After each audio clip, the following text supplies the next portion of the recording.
ධාතුව එක් කාර්තුවක මා සිටි වටපිටාවය මා වටා වූ දේවල්ය මා වටා වූ අයගේ කතාවය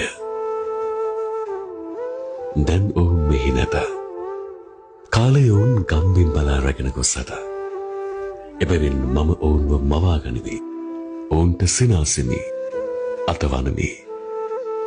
එක් වූ වෙන් වූ ඔවුනට හිමිව තිබූ සුන්දර අතීතය නිහඬව සිහි කරමි නිහඬව සිහි කරමි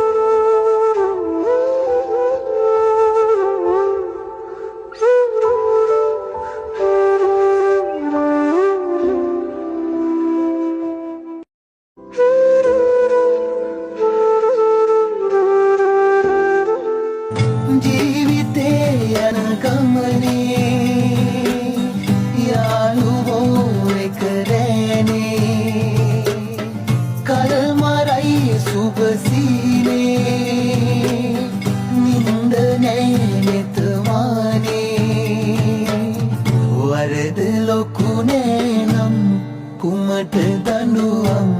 ලෝකයේ ලොකු තාලේ රඟමු